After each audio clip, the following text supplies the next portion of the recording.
Okay, so my name is Savannah Campbell, and I am the Video and Digital Media Preservation Specialist at the Whitney Museum of American Art. Today, I will be sharing two case studies of immersive media works from the collection. And though I'm sharing these two works now, my research into these technologies goes back further to when I was a graduate student in the Moving Image Archiving and Preservation program at New York University, where I wrote my master's thesis on preserving virtual reality. And when I conducted my research in 2016, 2017, this was a time when there was very little published information available about virtual reality, especially in the context of preservation and cultural heritage institution collections. But in the years since, with the development of the Preserving Immersive Media Group, and we're seeing more museums starting to acquire these artworks, including the Whitney. I'm thrilled that there's more information out there now, and that this meeting is an opportunity for us all to think collectively and collaboratively about the challenges that these complex works pose.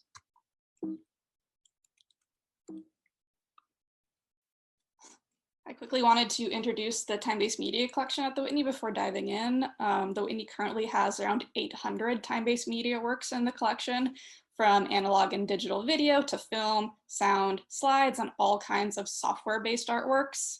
And of those 800 works, we currently have 2 that fall under the umbrella of immersive media. In the past few years, the Whitney has really just started to comprehensively and holistically address the needs of the time-based media collection. To accomplish this, the museum launched the Media Preservation Initiative project in 2018. We are a 3-year grant-funded project, and currently a team of 5 working on all aspects of the time-based media collection, with my role specifically being geared towards assessing the video and software-based works in the collection, both the things the Whitney has already collected and also new acquisitions moving forward. And the 2 case studies I'm sharing are representative of both. The artworks I'll be discussing are Ben Coonley's Trading Futures and Tomiko Thiel's Unexpected Growth. Trading Futures is a 3D 360-degree video that was shown at the Whitney in 2016 and subsequently acquired in 2017. I apologize if you can hear my cat meowing right now. She wants to be part of this too, apparently. And the other artwork is Tomiko Thiel's Unexpected Growth, which is an augmented reality application exhibited in 2018 and is currently in the process of being acquired. I'll discuss how I've assessed what was acquired for Trading Futures in 2016 and what is currently being planned for the acquisition of Unexpected Growth. So starting with Trading Futures, one thing to note right off the bat is that this work can be exhibited in multiple ways. The 3D 360 video file can either be shown on a VR headset, such as an Oculus Rift, or it can be shown as a projection inside of a cardboard geodesic dome. So far, it has only been publicly shown as the dome projection, and these images are from when it was at the Whitney in 2016. So with this configuration, multiple visitors at a time were able to enter the dome and view the work with active shutter 3D glasses. And when I spoke to Ben Coonley about this, he really liked this idea of finding a way to make VR artworks accessible to multiple people at one time, rather than having just one person using a headset at once. And backing up a bit, I'll talk a little bit more about the actual files for Trading Futures in a second, but I thought it would be helpful to talk more broadly about 360 video. 360 video files generally use the same wrappers and codecs common to regular flat videos, as I believe we're now calling them. But there are some important differences that need to be taken into account with these files. This includes the projection mapping as well as the 3D formatting.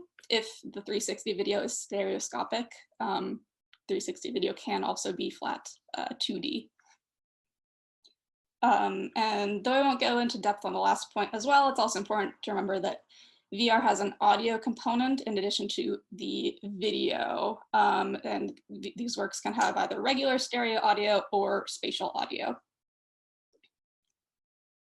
So for projection mapping, also known as sphere to plane projection, these 360 videos are spherical and intended to be viewed in all directions surrounding the viewer, but the files don't store the video as a sphere. They are stored flat, and it is the 360 video player application that decodes it and projects it back out into this circular shape.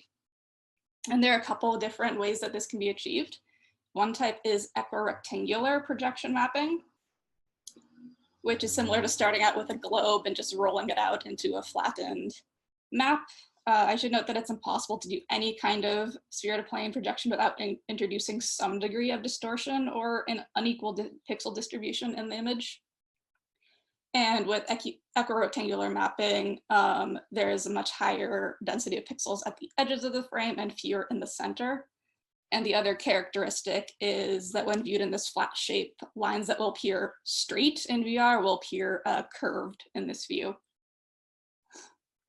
And another projection mapping is a cube map. Here, the sphere gets squashed into a cube, the cube gets unfolded, and the kind of bits of the unfolded cube are then stored flat in the file. And here, the pixels are more evenly distributed than with equirectangular, but there's still distortion at like the seams, the vertices of the cube. These aren't the only two projection out there. I just thought I would show them as two common examples you might encounter. And with the 3D formatting, 3D video can be stored in the file in a couple different ways. The frame is divided in two because the video information needs to be going into both the left eye and the right eye separately in order to achieve the stereoscopic effect. So a video can have top-bottom formatting with the left eye video stored on top of the right eye video, or it can be side by side with the left eye on the left side and the right eye on the right side. And regardless of the formatting, again, the 360 player converts it into this VR formatting. And when you actually view these back in a headset, it will look like a unified 3D image. Returning to trading futures, I have listed here all of the files that were received from the artist at the time of the acquisition. We received ProRes master files, both in the work's native resolution, as well as an up-res version intended for a possible day in the future when VR hardware and computers are more capable of playing back and handling bigger files. We also received H.264 MP4 exhibition files derived from both the native resolution and the up-res resolution, and a red and cyan anaglyph file intended only for internal reference. This is a file that can be viewed with like the basic red-blue kind of cardboard 3D glasses. And we also received Blu-ray 3D discs, and those are actually used in the Dome installation. And finally, the artist included a comprehensive README text file that very clearly defines the purpose of all of these files and their technical characteristics, as seen in the one of the examples I've included here. This text file was enormously helpful when looking back on this work and is something that I wish all artists provided for works coming in. This is a format that I think is very useful for documenting all the different versions and files associated with a work.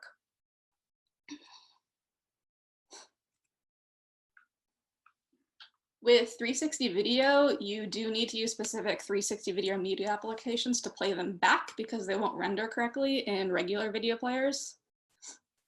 However, I have found it to be a useful tool playing these files back in standard viewers anyway, because I think it can help you visualize key file characteristics.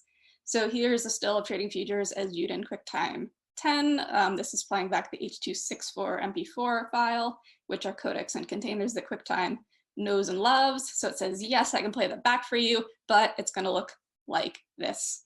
And in this view, the characteristics of equirectangular projection mapping can be seen. If you see like the curve of the table and on the lines in the wall in the background, those will appeal straight in VR.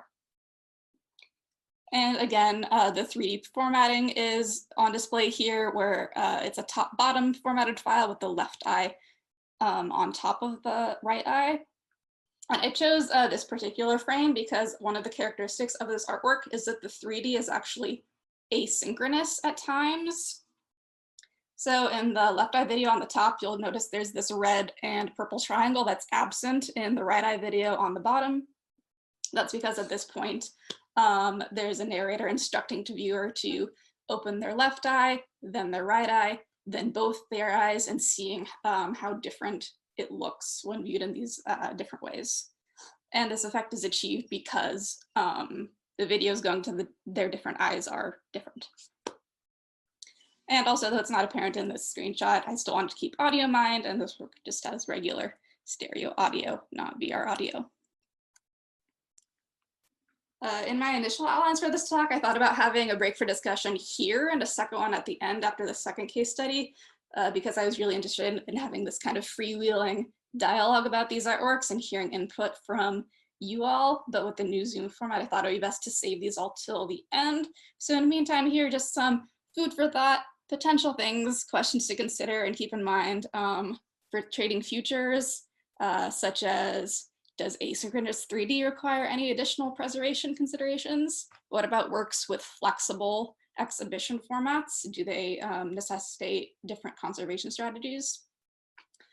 And when we're acquiring a video file, is it also necessary to also get project files and timelines and 3D models and assets used?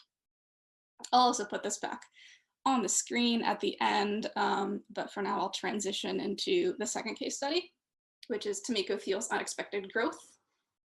This is an augmented reality work with apps for both iOS and Android.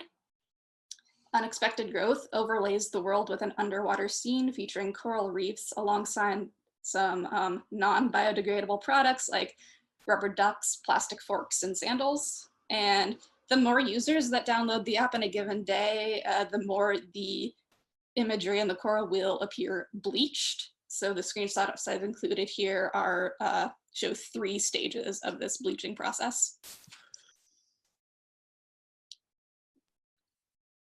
When the work was on view at the Whitney, guests could download the mobile app on their iOS or Android mobile devices, and there are also iPads available in the gallery with the app on them that were tethered on these plinths. And though it is a mobile app, Unexpected Growth is actually a site-specific installation. The app is geofenced with the coordinates of the Whitney baked into the code. So if you try to open the app elsewhere in the world, you'll get an error message saying it's unavailable. Though even though it's currently technically not on view, the mobile app still functions if you were to open it at the Whitney. Unexpected Growth is currently in the process of being acquired, so we're still figuring out what that will entail and what we will be receiving as part of the acquisition. But here is our current thinking. This work was programmed in the Unity engine, so we'll be receiving the entire Unity project, including all versions of the code, and the assets such as the 3D models, which are currently in the FBX file format, texture maps, and sound files. For the Android version, we'll be receiving the APK, which is the Android package format, basically the format of an Android app. But if you have the APK, you can actually load it onto a device without going through the Google Play Store. Apple is more stringent in their ecosystem, so unfortunately that's not an option for the iOS version. And Tomiko Thiel gave the Whitney the option of acquiring either a server version or a non-server version of the work. She mentioned that the server code is the trickiest part of the work to keep up to date and running, as it depends on multiple aspects of the internet environment. And the server code is the part of the work that counts the number of users who have installed the app on the given day and bleaches the coral accordingly. So she also suggested possibly making another version where instead the coral was coded to bleach by time of day rather than by number of users, which would be easier to maintain because it didn't require an internet connection, but it does alter the work in a significant way. Our current thinking is to cover as many bases as possible and acquire both the server version, since that's the original, and the non-server version. We've also set up a private GitHub repository between the Whitney and the artist where the both versions of the core code are currently stored. And just as an additional backup, we are also saving one of the iPads from programmed and keeping it offline and not updating the OS, though we don't see that on its own as a viable long-term preservation strategy. We're just keeping it as an additional reference for now. Tamika will also be providing us with image and video documentation of the work running, and one aspect that was really important to her was the user experience. She had planned on visiting the Whitney in April so we could have an in-depth conversation about the work where she could describe it in detail, her intent, and the desired user experience. Though in the current situation, it's up in the air when we'll have the opportunity to have this meeting. But in the meantime, there's plenty for me to think about in regards to this work, and I'm really eager to hear any suggestions you all may have as well. I still definitely have a lot to learn about AR. I'm sure in the next talk with Flamini and Joey, there might be great information and advice there. But here are a few just questions I have that maybe you want to consider. Is saving all versions of the code and the assets sufficient for kind of future-proofing as much as possible an AR phone app? Are there any additional considerations for site-specific or geo-fenced works? And kind of conceptually, is an AR app always on view if it's always available for download? And is there anything else that we should ask for in the acquisition? So I'll put both questions back on screen as we open up for discussion. Also, my contact information is there if anyone wants to talk further offline. Thank you all. And yeah, happy to discuss. Thanks so much, Savannah. We've got a question from Brian Castriota there, maybe to kick things off. Brian, did you want to ask that question? I wonder if he's there. Oh my goodness, everyone wants to see the cat. She walked away, but if she comes back, I'll put her on the screen. You got a lot of love for the cat. Yeah, no, I was just wondering what you were using for condition assessment to look at some of those files, the different files. If it's the sort of the standard suite of things we're using, or using any different tools. Yeah, for the 360 video files, I do use all the standard apps that we use for assessing flat files. I also do have the Whitney doesn't have one, but I have my own Oculus Go headset that I was able to bring in and view the work in that context as well, so I could compare the actual like VR version to the seeing more like the flattened out version for the assessment. Kind of, I guess, following on from that, what do you acquire with an APK? Like what does it kind of look like? And do you have any ideas about how you'd proceed with kind of QCing that, or something analogous to QC? We haven't received it yet, so I don't know. I was okay, hoping fair enough. you guys might have ideas on that. I think on that, acquiring project files, timelines, and 3D models assets for 360 video is really interesting, because it's like something that we kind of arrived at as well in looking at that, because it's often, I think, like the opposite is also true, that like, you know, like you would remove all your dependencies from a real-time 3D work by rendering it as a 360 video. And I think that's what a lot of, you know, early preservation efforts are doing. And it's interesting that we're also considering doing the exact opposite. And I think it sort of points to us all just doing everything that we possibly can at the moment, which is kind of interesting. Yeah. There's a question from Jonathan in the chat. I guess that's Jonathan Farbowitz. Are you there, Jonathan? Do you have a mic? Yeah, I'm here. Yeah. Do you want to my ask question yourself? was, yeah, sure. Basically, my question is about the red and cyan anaglyph and what purpose that element serves. Yeah, that was intended to be solely internal viewing material only. It is not meant to be shown in any kind of exhibition context. I think it's just a way of previewing the file if you in 3D if you don't otherwise have a headset.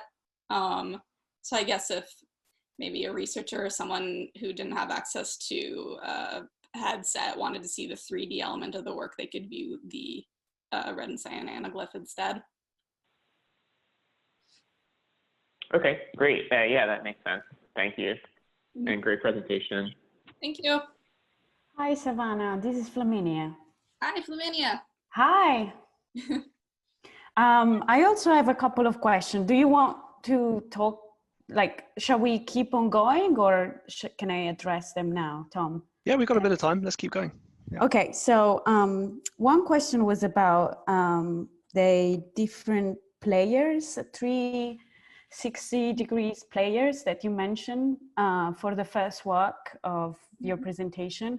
I was wondering whether you had any possibility to, well, first of all, how many they exist, and whether you had any possibility to compare quality of different encoders for playback. Yeah, that's a great question. There's a couple that I'm familiar with. GoPro has a free VR app. Actually, in the acquisition kind of installation instructions for this artwork, the artist had suggested using a player that has since been no longer exists, and the company has since been purchased by GoPro. So we can already see this obsolescence of the players themselves with this work.